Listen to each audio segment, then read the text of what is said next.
This is a presentation of Senior Stories, a collection of interviews with senior citizens from the Elvira Cisneros Center in San Antonio, Texas. This project is in collaboration with Haus Arts.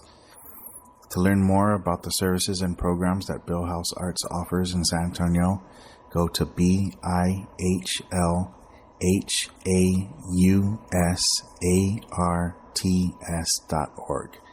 That's BillHouseArts.org. My name is Esther Cardenas Gill. Gill is my married name, but it's supposed to be Spanish with one L. They spell it with two, and people think it's an Anglo name.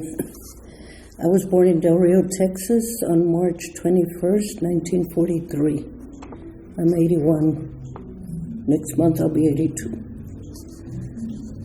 I grew up in a family of 10 sisters and 2 brothers, same parents.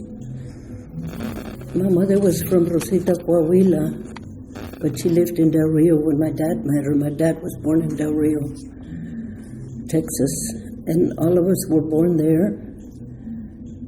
My brother was born in 52 after 8 sisters. And they had a boy, and they tried again, and they had 2 more girls. So that was it. But my youngest brother was adopted when his mother died when he was born.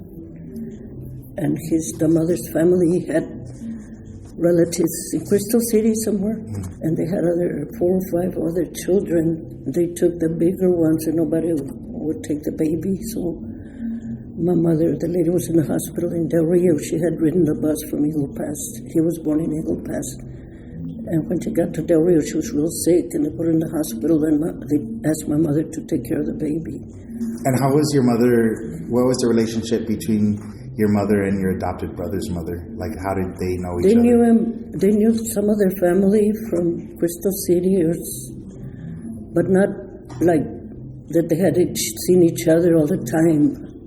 But my mother, I think they talked to the father that was somewhere in the interior of Mexico and asked if she could adopt the baby. He was only 9 days old. He was born December 9th. And they let my parents adopt him. He's my youngest brother. He retired from the Air Force out of Randolph Air Force Base, and he lives here. I call him and I see him. For his birthday, we get together. He's like my brother because he was so little. Did he know that he was adopted? Yes. Like, at what point did your parents tell him that he was adopted? Yes. I think after he was already grown up. Okay.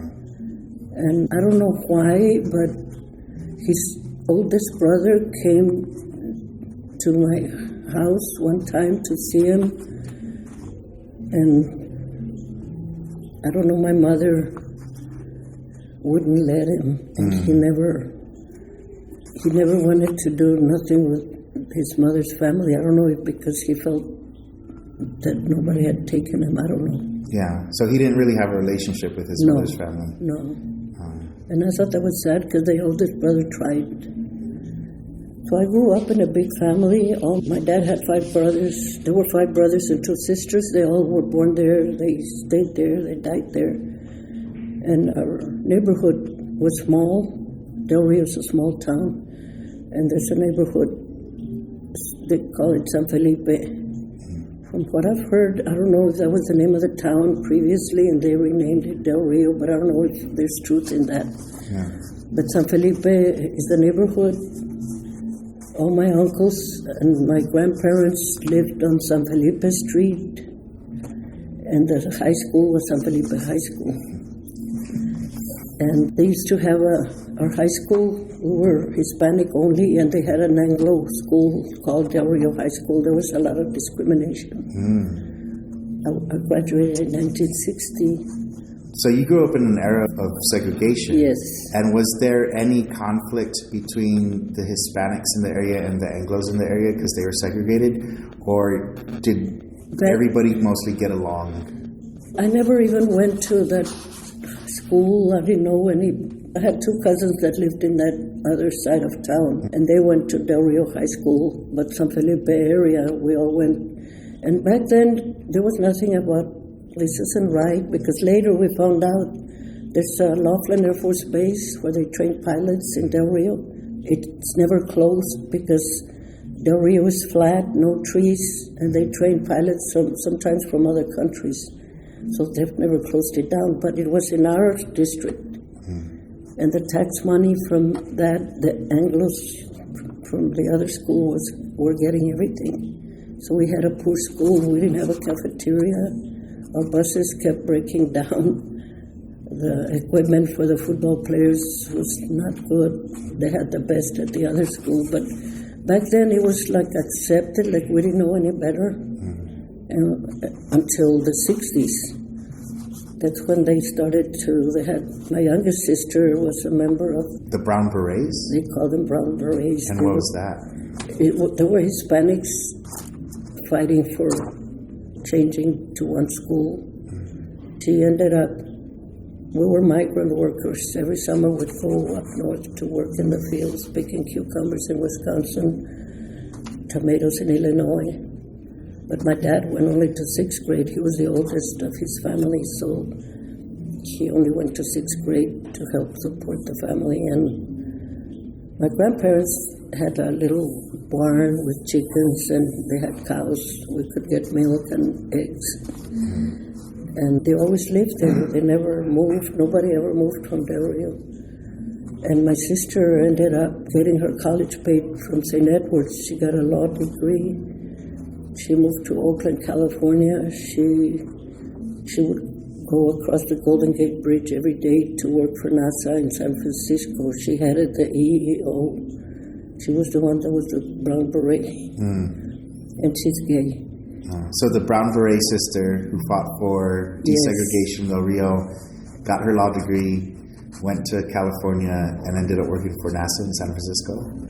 And after she retired, she was hired by Hillary Clinton's campaign to go help in Florida with Clinton's campaign. She was there in Miami for 6 months, 5 months. She's always been very political. Yeah. And so that was, and my mother only knew Spanish, so we learned Spanish at home. When we went to school, almost everybody in Del Rio and San Felipe just knew Spanish because our parents were, my mother she taught us the correct Spanish, and I have 2 sons.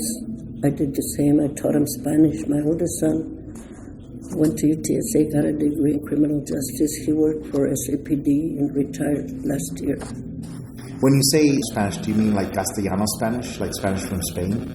No, just... not the Tex-Mex Spanish, like the... No, my mom didn't... Like we would say, voy a parquear el carro. She would say, no, voy a estacionar el carro. Oh, okay. She would correct us. Yeah. And so we didn't learn, like I could tell in some areas, even in San Antonio, when I lived in McAllen 20 years, there's differences in the Spanish, the way some word, it's a little different, and we're not that far apart. But I learned the correct Spanish, and I taught my boys. And the older one with a degree in Spanish speaking, he got paid more as an officer.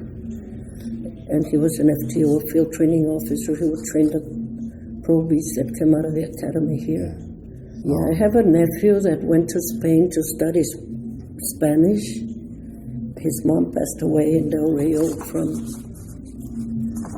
her lungs. She never smoked, but she worked at Kelly. There was a lot of people that got sick with cancer and other things because the soil, I believe, was messed up with some kind of chemicals, and a lot of people later on got sick.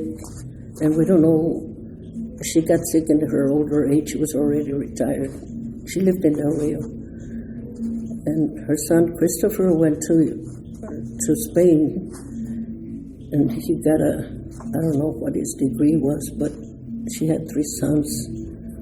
The oldest died in Spain in an accident. He fell in a river that was frozen. He was only 10, and there was a little waterfall. He fell in the water. There was a hole where the ice was, and he went under, and he died. He drowned. And the little town where they lived, they all helped him find his body, and she had a breakdown, and they gave her a hardship transfer to Del Rio. That's where she stayed the rest of the time, and she got a job with Border Patrol, taking care of workman's comp cases, stuff like that. And her oldest son, her second son, is an attorney in New York. He married a girl, a Puerto Rican. They have 2 kids. And Christopher he was an anchor and reporter in West Laco. And then he was hired by El Paso. Everybody knew him because he would do the news for CBS. What was his full name? Christopher Saldaña. Okay. He's in Austin now. He moved to Austin after his mom died because his dad lives in Del Rio. And even in Austin, he was on TV, We Are Austin or something like that. It's a news station in Austin. See. And he's still there. I don't know what he does now after that We Are Austin, but he's very active in and he's gay. Mm-hmm. So he has a niece and nephew in New York.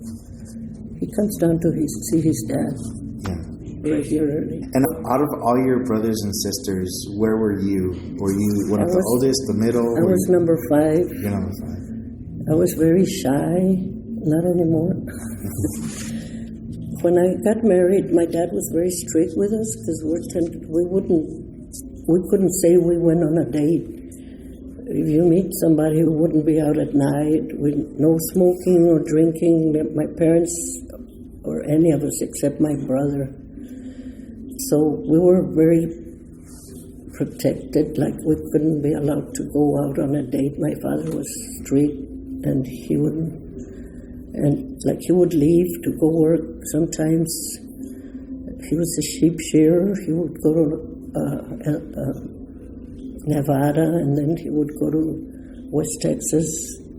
When school started, he would go on his own with other men, but he didn't want us to miss school because he only went to 6th grade. And my mom went in Mexico to school, I think it's 6th grade, and then 2 more years, or 9. I don't know what it is in Mexico. But he was too strict, and I graduated in 1960 from San Felipe High School. And we never had any counselors. We never knew about, there was no grants, no loans for college, nothing. Like my youngest sister, they paid all her college because she was the youngest. They already had more help for migrants. So they didn't have to pay nothing. But my parents did pay for my brother to go to college in Austin at UT. And for us, was sent here for a year to go to business school. I think they had 2 schools, Drones and Durham's Business School. On Broadway, where the Y is, there used to be a bus station there a long time ago. My oldest sister was here. She married an Air Force real nice from Florida. And they had 1 daughter, and she was living here, so I stayed with her 1 year and went to the business school. They taught typing, shorthand, English, different business things. And when I graduated, my parents wanted to stay home. I don't know if it was to help out. They would take all our money. We'd get maybe $10, and they would take all the money for the family. Oh, so your paychecks would go to your parents? Yes. Oh. And one of the sisters, the second oldest, was the one that stayed there. She's still there. She's the only one left there. But she wasn't very honest. Anyway, but they would take all our checks, so we didn't get a chance to buy a car or move out. We had to stay there. So when I graduated here, I went back home. I got a little job at an insurance office as a secretary for about 5 agents. And then I met my ex-husband. And I went out with him, but when we would date, it was like in the Sunday afternoon, and 2 of my sisters would go with me, and we'd just go to a movie or the Dairy Queen. We never had a real date, like to go pick you up and take you out. And if it was dark, men also, it was like, I think all of us, when we got married, I was a virgin. I never knew nothing about sex. My mother never told us like when we got our period, my oldest sisters were the ones that told us that was going to happen. And I didn't know anything. Like,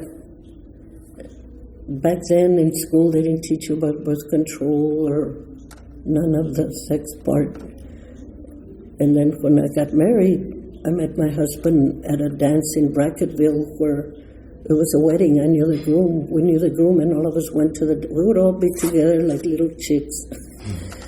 And we went to the dance, and he was stationed at the base, and a friend of his from Raymondville, where he's from, were at the dance, but they weren't invited. They just wanted to dance.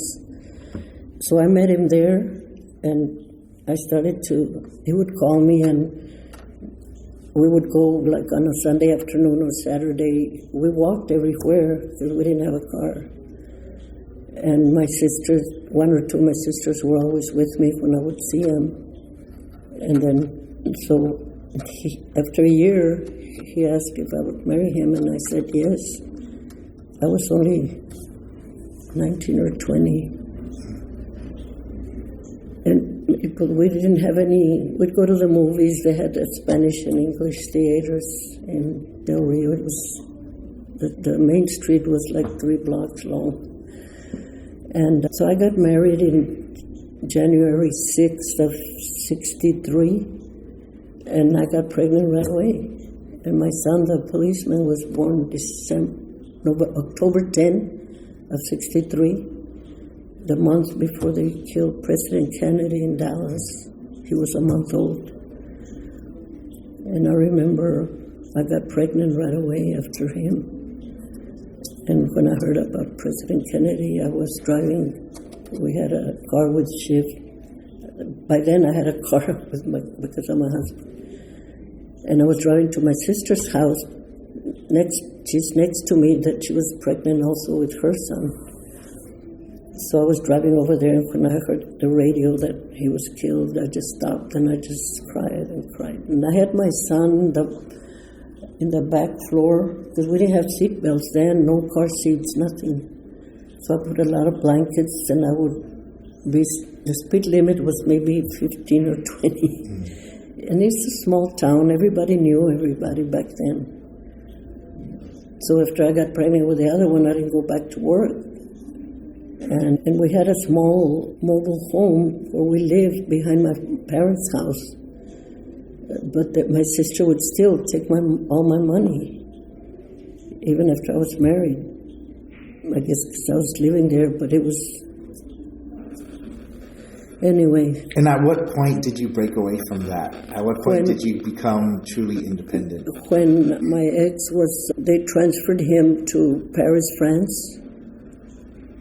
When my youngest son was 6 months old, he was born September 5 of 64.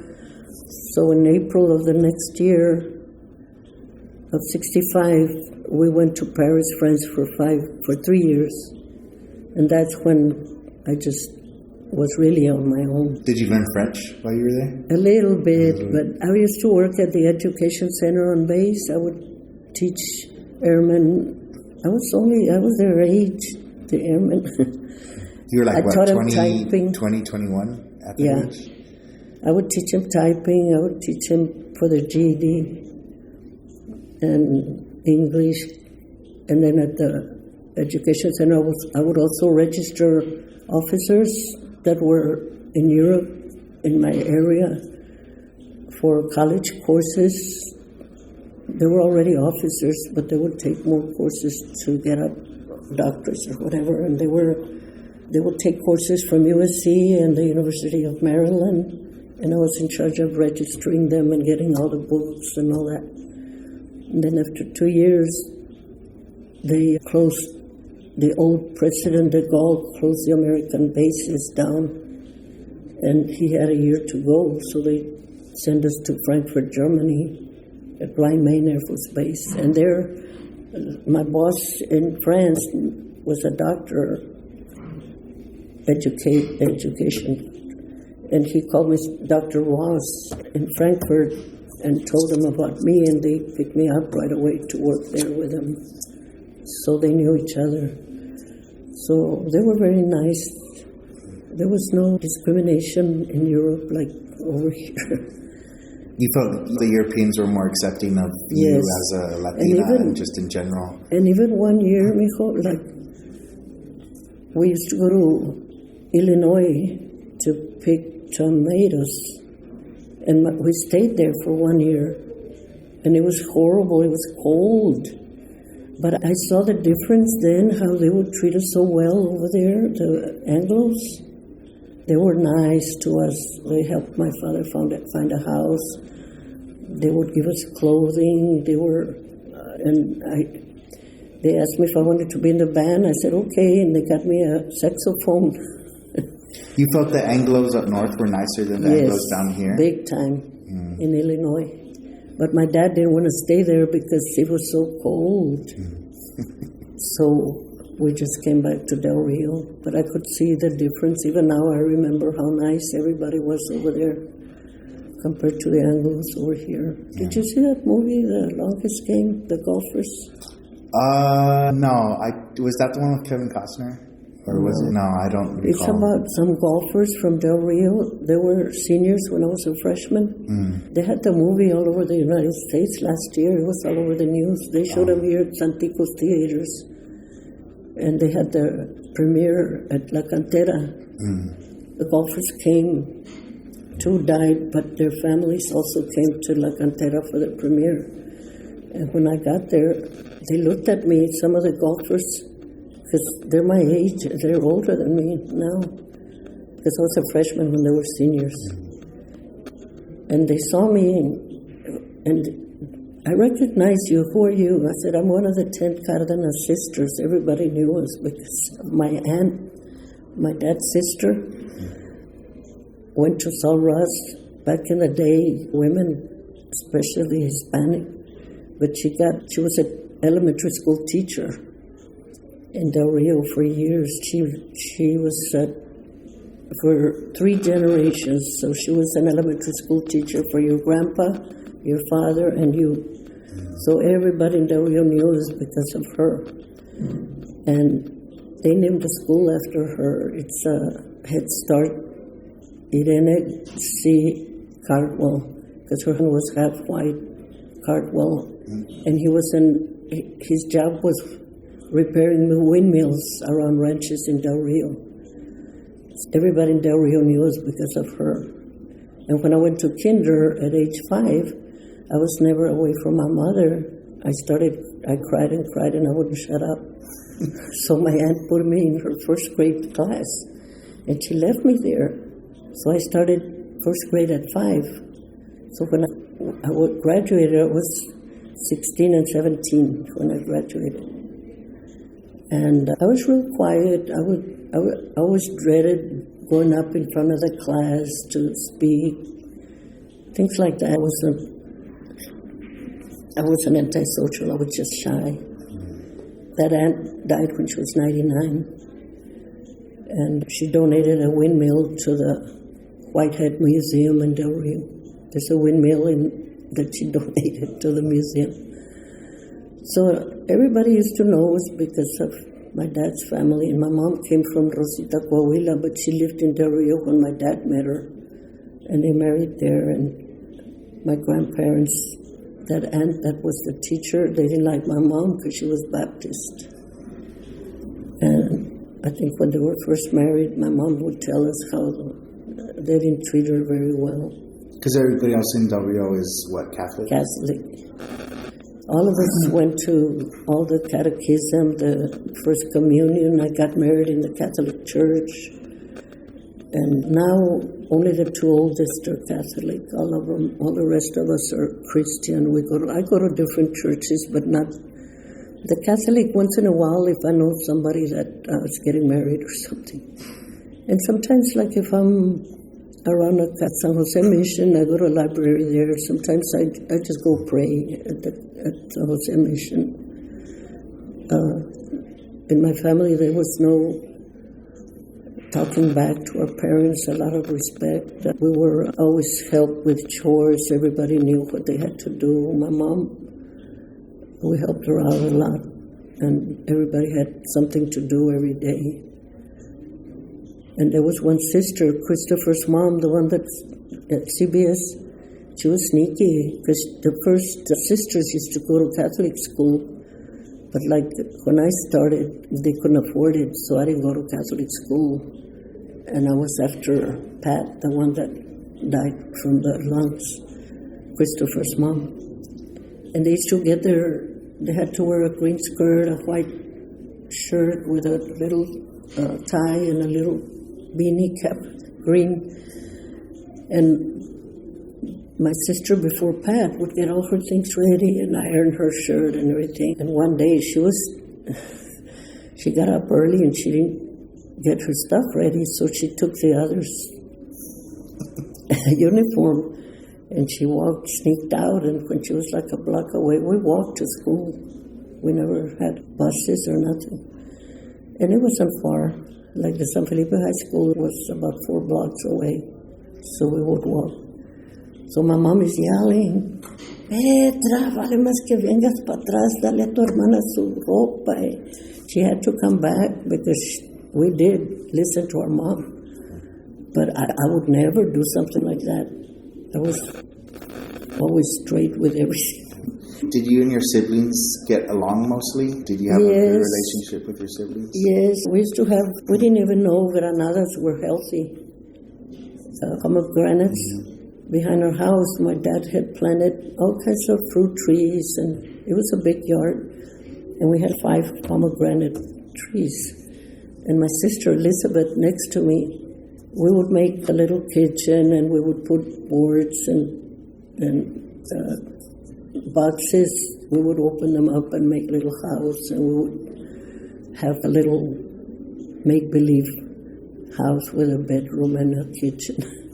And she followed me. I was born March 21st of 43. She was born March 22nd of 44.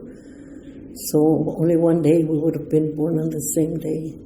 She lives here over there in Alamo Ranch Road.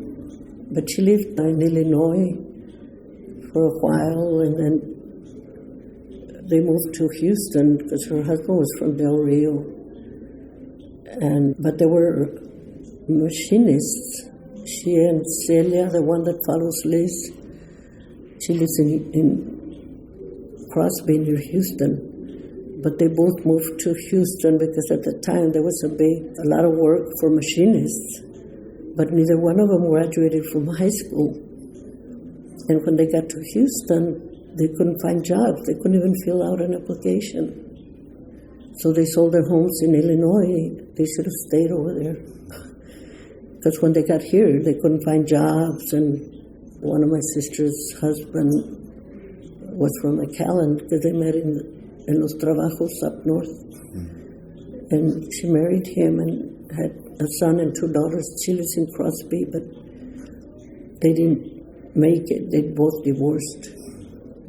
And Liz's husband was from Del Rio. I think he got a job at the bridge, at the tolls, taking the money to cross the bridge. They never went back to school. So they couldn't find jobs,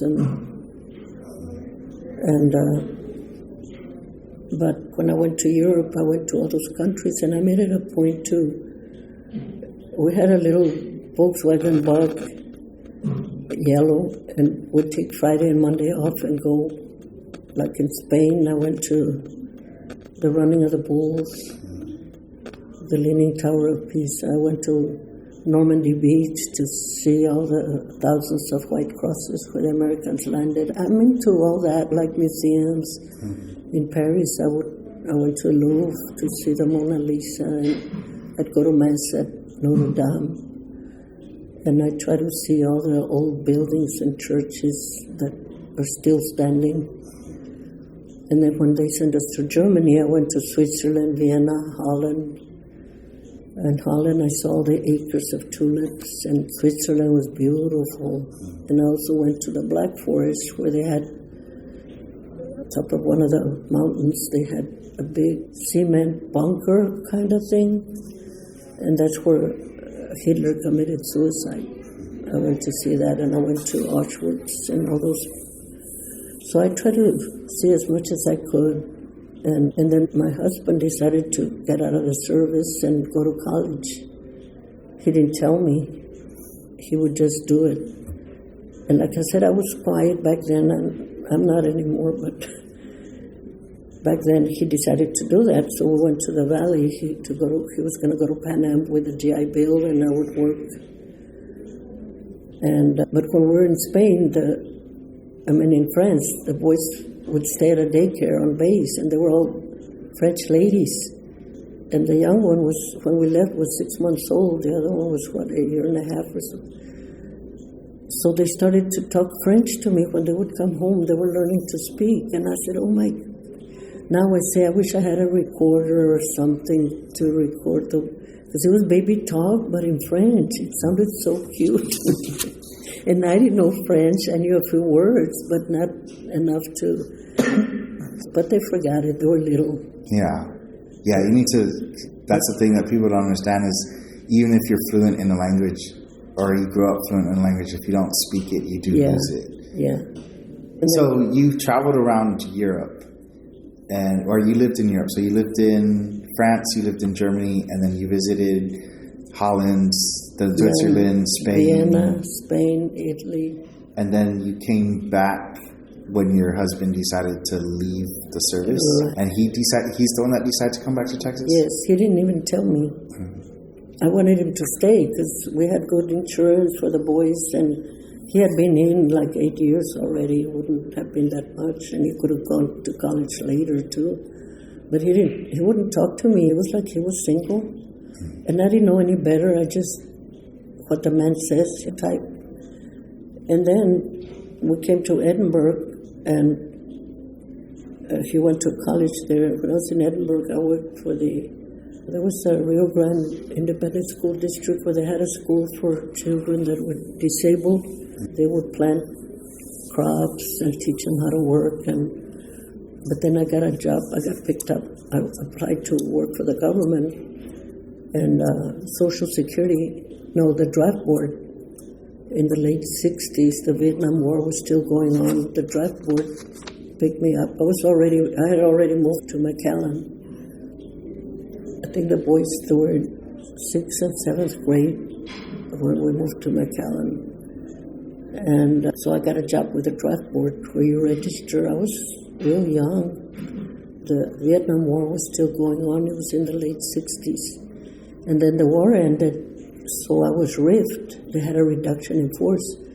And when they do that, the government, they put you top of the list to get a job with the government. So right away, I was picked up by Social Security. I was a GS3 with a draft board.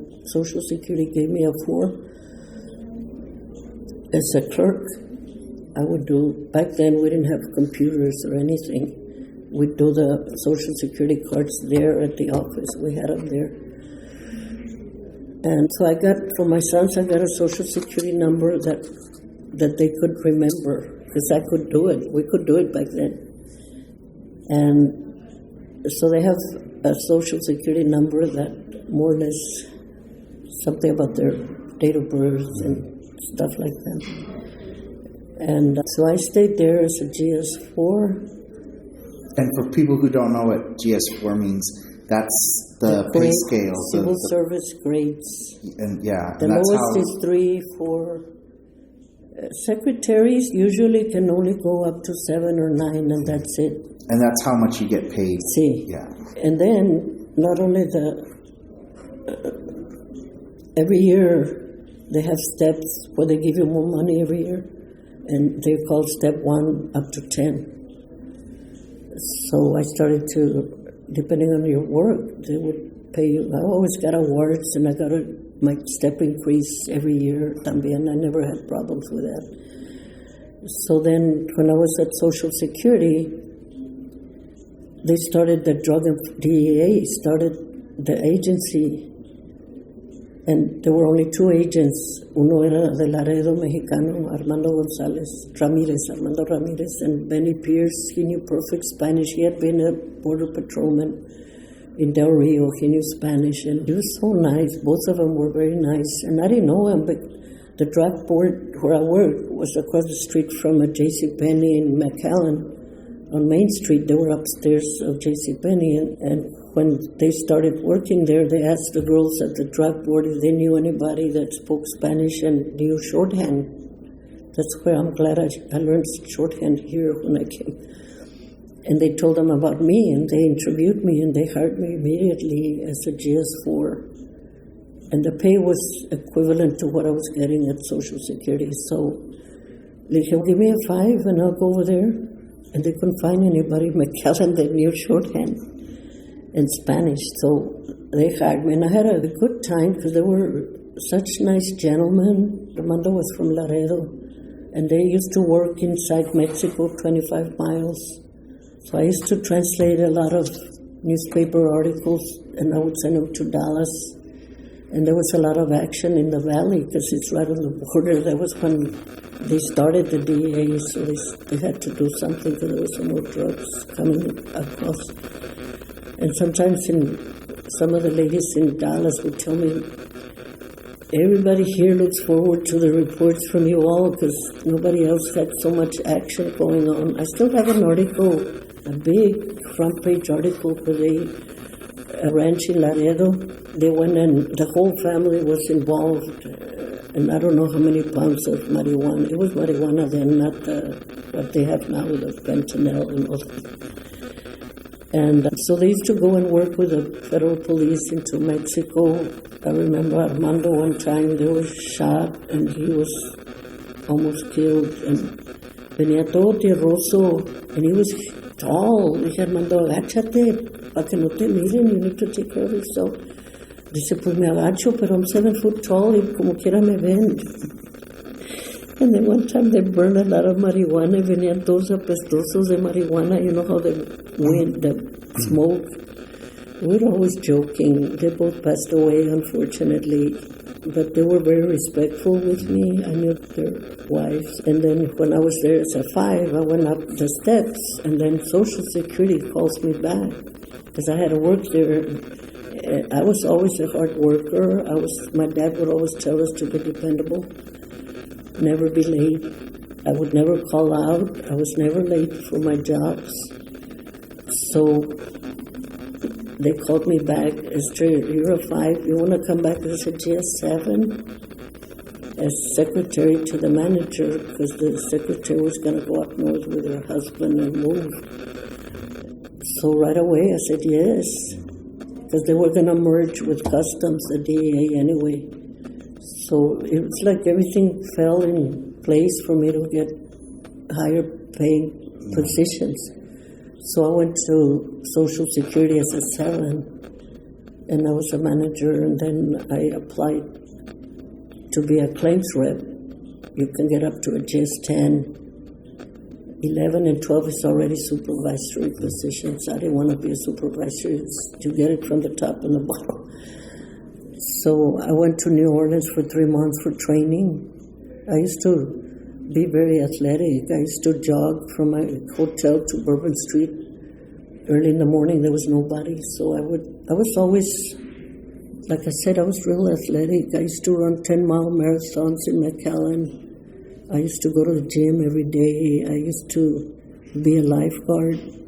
So I was always trying to stay in shape and stay healthy. And after the 3 months training, now they do it in the office here with a computer. It's not the same as, and it was 3 whole months to learn how to be a claims representative for Social Security. And I work with the SSI program, not the Social Security one. SSI is like a welfare, supplemental security income. If they get very little Social Security and they're disabled, they get a little bit more to different, not agencies. Social Security and SSI are both in Social Security, but you can get both. But for SSI, you have to have... You have to have a disability. Sí, pero también for aged. If they're 65, like a person from Mexico has their papers and they come and live here, and they're 65, they have to live here. They can't have property or bank accounts or nothing in Mexico. But that's the sad thing. A lot of people along the border, I know several people in Del Rio that lived across and had a home and had money, but they would come and live with a daughter and get SSI unfairly, like they shouldn't. They had property. They call it when you have, like, you could only have one house, one car, and your income had to be real low to get SSI. A lot of people, because I worked in Eagle Pass, in Del Rio, when the Social Security was there. Now it's not, it's in Eagle Pass. But back, my dad got sick, and I asked to work for 3 months in Del Rio to be with my mom and dad. And I worked at Social Security there in Del Rio when I asked just for 3 months to help out my parents. Yeah. And I see how there's a lot of fraud from all these people across. Because my sister that still lives there, her son married a girl from Acuña, and she was a phone operator. She'd go back and forth every day. And her mother, they had a house, they had vehicles, they had money. So she would come and stay with her daughter in Del Rio and applied for SSI, and she got Medicaid, and she ended up dying from breast cancer. So the Medicaid here paid for all her, when she wasn't entitled to nothing from here because she had property and bank accounts and vehicles in Acuña. Yeah. There's a lot of that along the border. And they already know how to do it. Yeah. So, sadly. Yeah, it's a big, it's something that's and I constantly would being think talked that's about that today. SSI is not like Social Security. You work and you pay taxes, Social Security tax. SSI is from the money that they take from us, the income tax. Yeah. That was our money that they take from us to pay somebody that doesn't qualify. Yeah. And I don't know if President Trump, I don't think he knows about that. Yeah, it's one of those things where it's been a huge question for every president that's come into the administration. Yeah. Because this was happening, when was it, the 60s, 70s? Yeah. And it hasn't really been solved since then, Yeah. has it? So No. let's go ahead and go back down to some of the questions. If you could go back to any age, what age would it be and why? I think it would be when I was in high school, because like we would go up north, but like my dad would, although we would work in the fields, we had weekends where he would take us to different historical places. Like in Minnesota, I think one time we went to Canada or something, like things like that. And we would have fun, like when we would pick cucumbers, we had to go to the bathroom in the woods. And you better take your toilet paper. And I remember, like, my sister Liz next to me. I was always a hard worker. I always wanted to, I don't know, I just felt. And Liz was lazy. She was way in the back. We had to go and help her do all the row of cucumbers, because you pick the cucumbers, but they grow more. Like, you have to go, like, every 2 or 3 weeks to go pick the same that you did. And then in Illinois it was tomatoes. And when I graduated, I stayed with my dad, and the others came to school because I was already out of high school, and I stayed to pick potatoes in Minnesota just that 1 year after I graduated, since I wasn't in school anymore. And the following year was when I came to San Antonio and stayed with my sister and went to business school. But that was a fun time for you, that period of high school? You liked doing that stuff? And we'd have football games and stuff. Like I said, everything was close. We'd walk everywhere. And I was selected best girl athlete for my class. But we never had girl teams that would go anywhere. We never had the equipment or nothing just for the football players. I never really did anything like track or volleyball. There was nothing in San Felipe High School. Would you have done if there was? Like if there was girls track or girls volleyball? I used to run with my cousins down the street. All the cousins lived on the same street. They were my age, and we would sometimes we didn't have good tennis. Sometimes we were barefoot and we would run races on the street, and I was always winning against the boys. What sport? I was like a tomboy. Yeah. If there was, what sport would you have played if you had gotten the chance to play in high school? I think volleyball and track. Volleyball and track. And my youngest son was in track in high school. My youngest son lives in Carrollton. And he also went to UTSA, and he got a job with Chubb Insurance. Okay. He travels all over the nation where there's catastrophes to estimate the damages. First, he worked for another insurance company, but he left. What was the name of it? It starts with a C. But he went to this other one that was better paid. And now he knows he's 60. The other one's 61. And he married a girl that was in school with him in Edinburgh, that they knew each other since 7th grade. And they were friends in McAllen when they knew each other, and then he came to college over here. And so he went to Dallas. That's where he got a better job. So he moved to Dallas, and he met her again, and they married and had a daughter. And the daughter is Kira. She's 20. She's going to be 25 this year. And she went to North Texas University in Denton and got all through high school and college straight A's. So she was hired right away she's like a law clerk in Denton for a judge.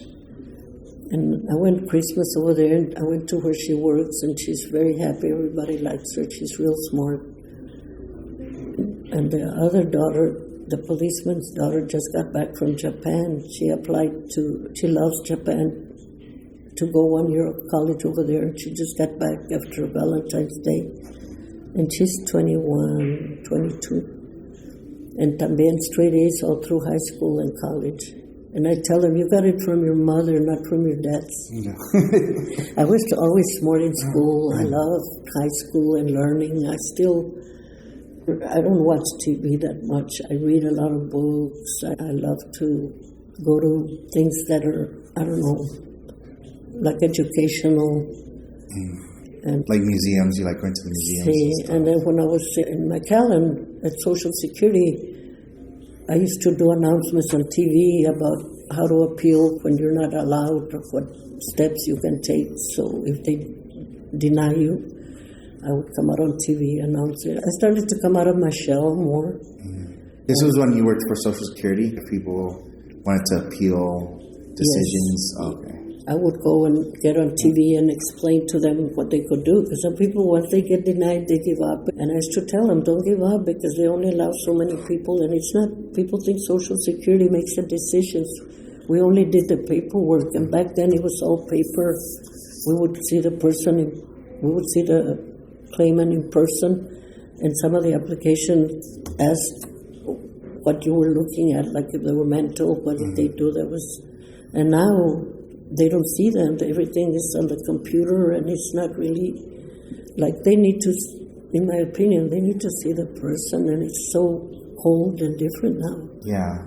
And they try to I tell people, tell them you want an appointment in person. Don't do it on the phone, because...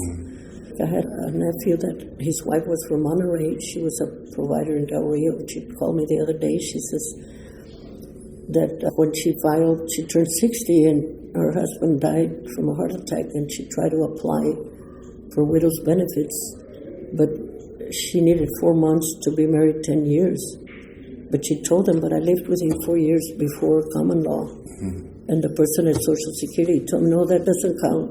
It does count. Yeah. So see how they would do things like that to people that don't know any better, and so Mexicanos y no saben. I said that common law counts. Yeah.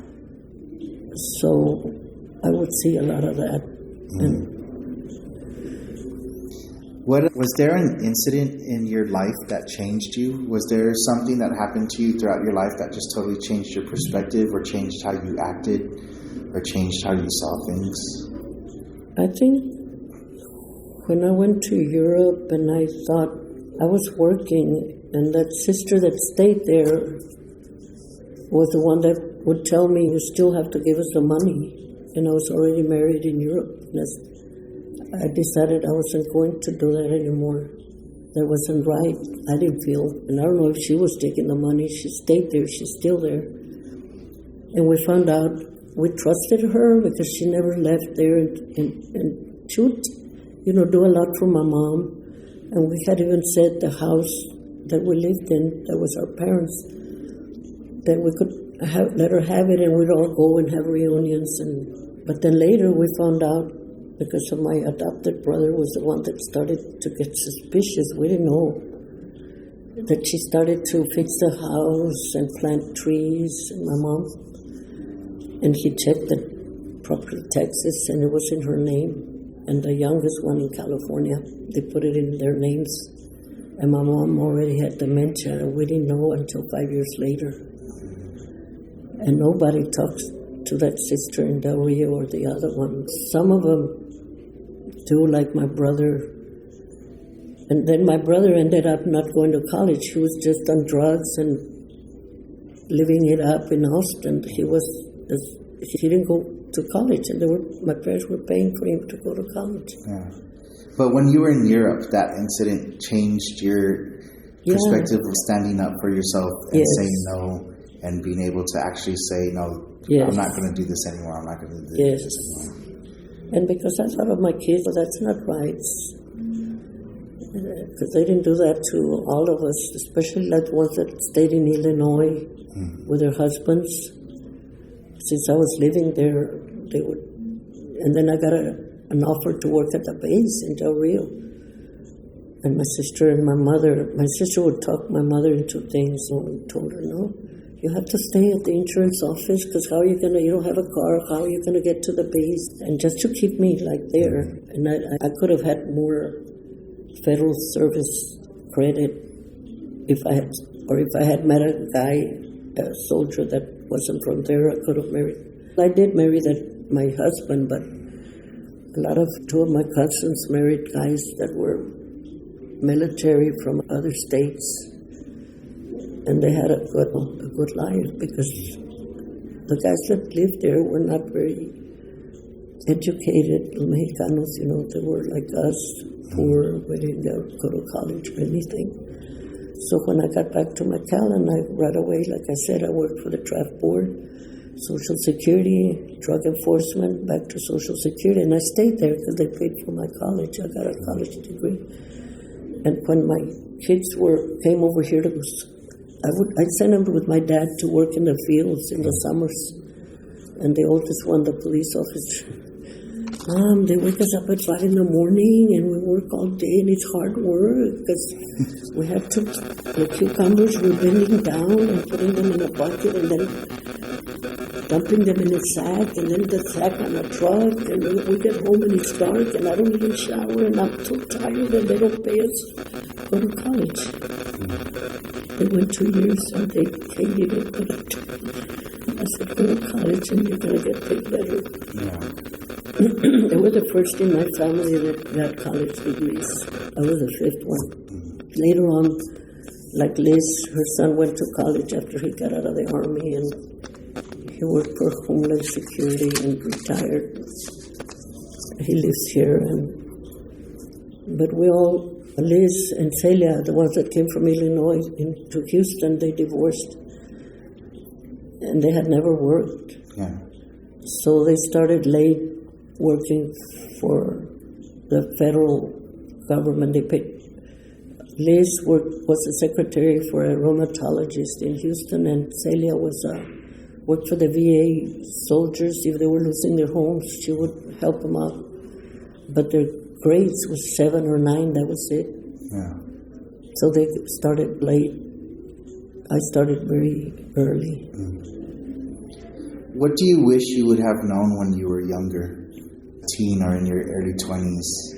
I wish I had, in high school, more knowledge about how to get ahead and go to college. We never had counselors. They would tell us, like I would try to take some courses that were like math or something.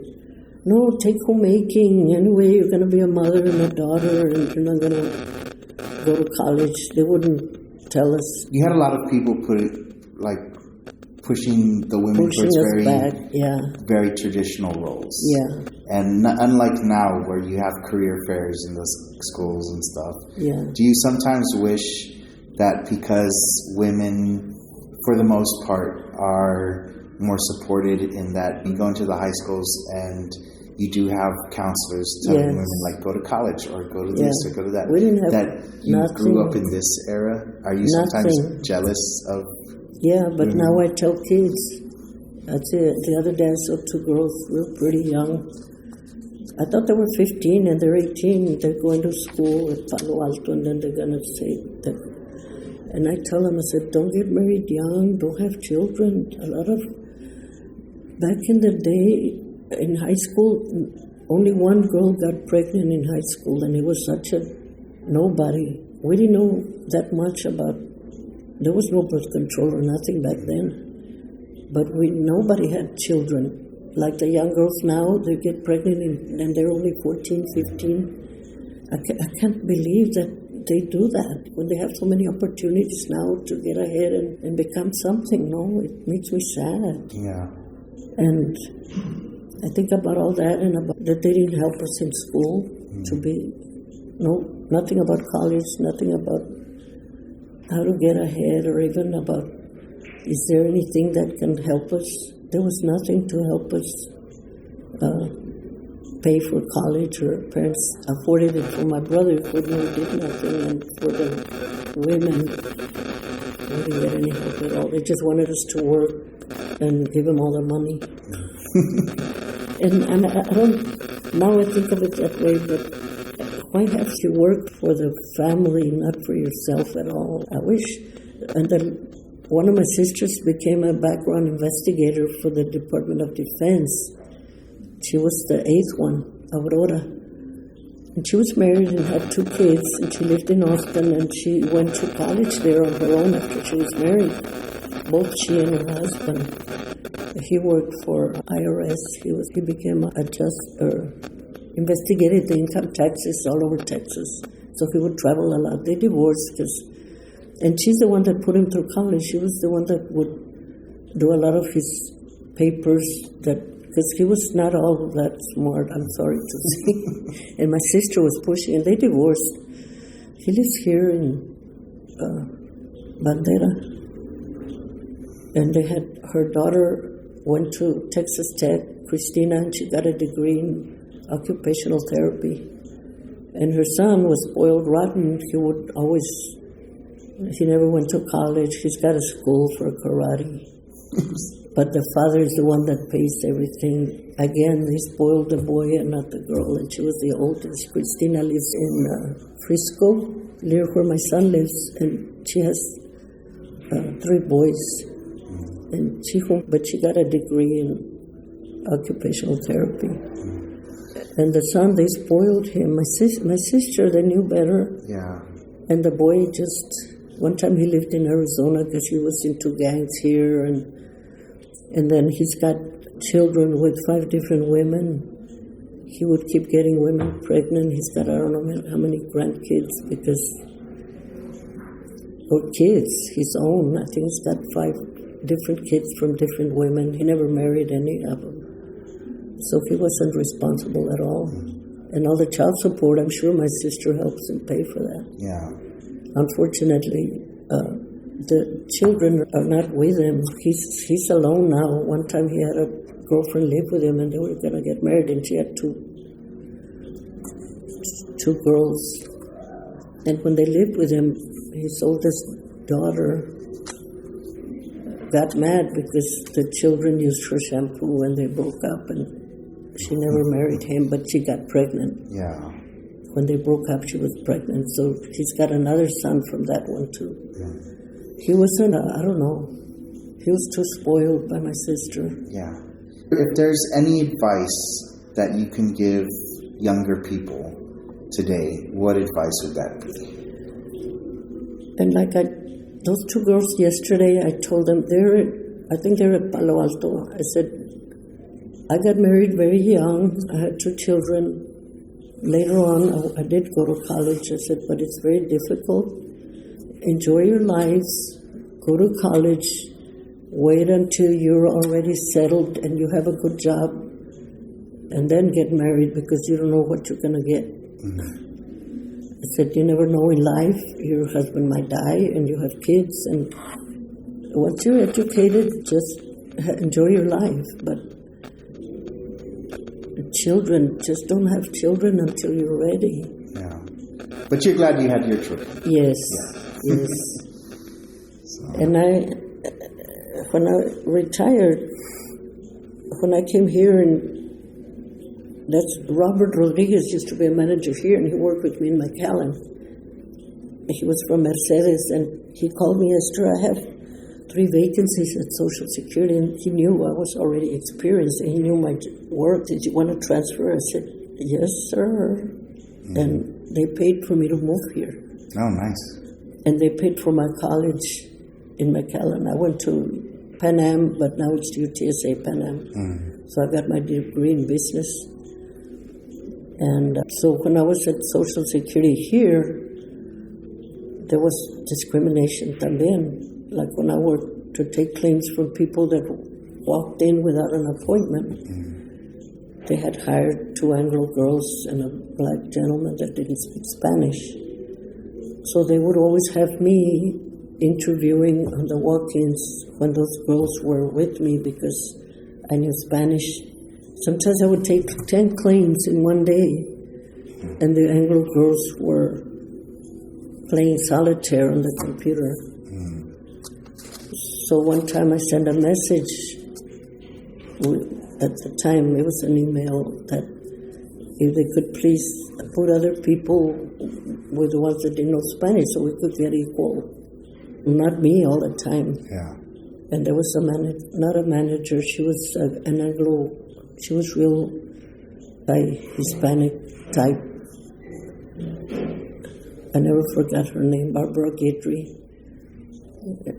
She started to hassle me about saying that because supposedly the Anglos had gotten mad because I said that, and they started to harass me, and I felt, because I used to work with a union, and he started to try to get rid of me, and I could tell, and it went on, and finally I said, I need to get out of here. And we had a regional commissioner in Dallas, Armando Gonzalez, era Mexicano. He had been in Chicago as a commissioner.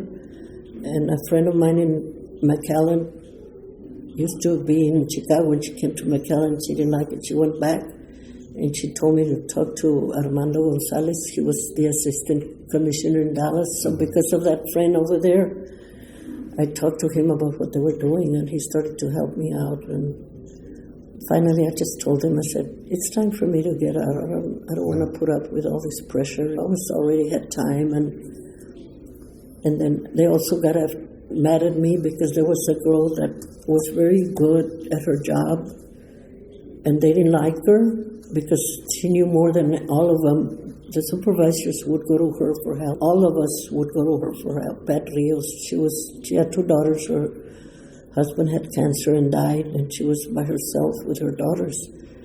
And they fired her, and the union fought it for a year. And I was the only one that I was going to be a witness. So they started to harass me because of that too. Nobody was scared because they would do that to you. And I didn't think it was right, so I told them I was going to be her witness. After a year, and being a widow and with 2 daughters, she won her case. They had to pay her back all her money plus interest. Oh, nice. And she's working right now over there near San Pedro. There's a Social Security over there. Okay. She's still there working. And they were mad about that too. Yeah. So I called Andy Gonzalez, and I told him, and he had the girl in Dallas, una negrita. She was so nice. And I told her, I can't take any more of this. I said, I'm too old, and I have my time. I want to retire. I said, do I have to tell them?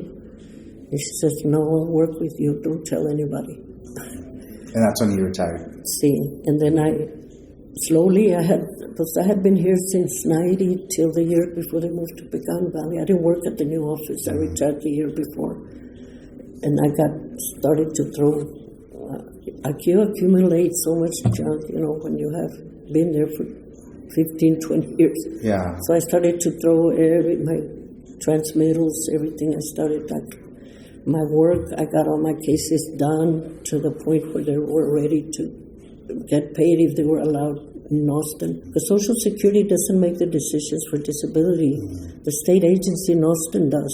We would send everything to them. They were responsible for making decisions. So if you would clear a case and you send it to Austin, and if it's ready, as soon as they're allowed, they start to get paid and not have to wait. Yeah. And I would do my work and clear it so they would be ready for the decision only.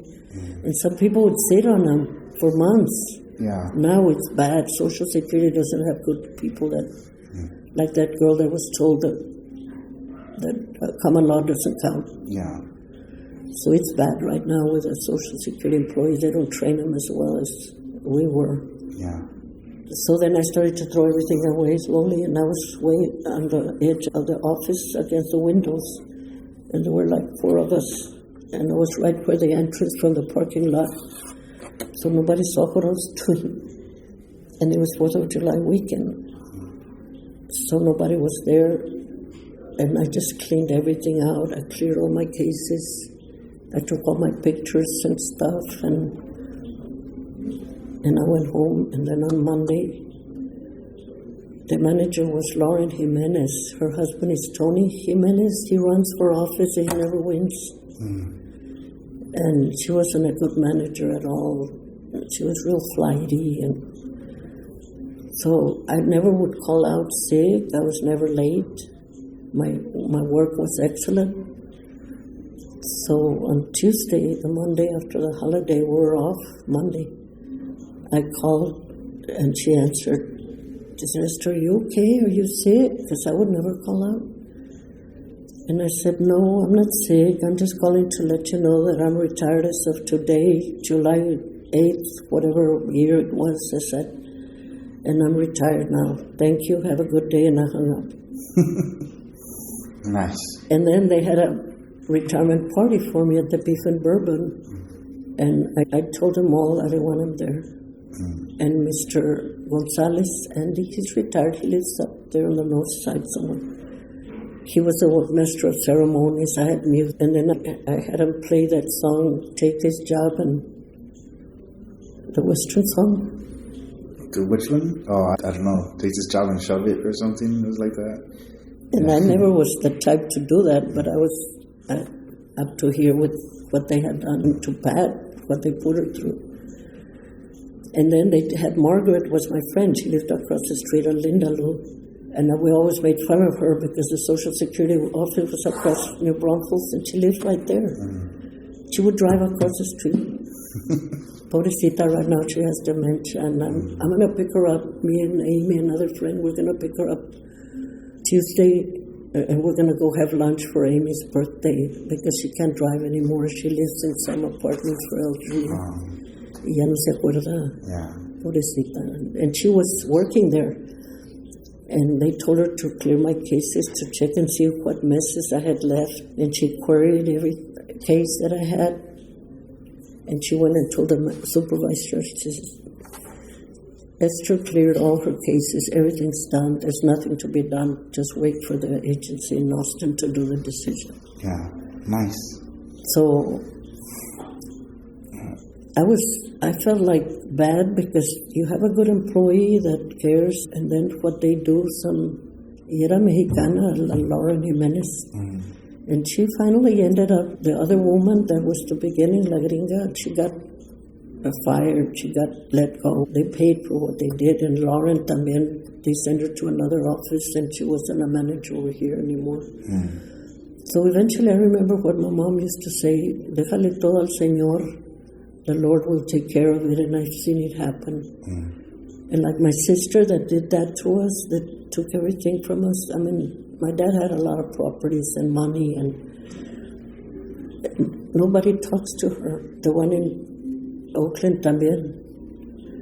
But the one in Oakland, started to talk to the daughters of some of my sisters, like to have some, but she's not married and she's very wealthy. She used to buy houses, fix them up, and rent them. Yeah.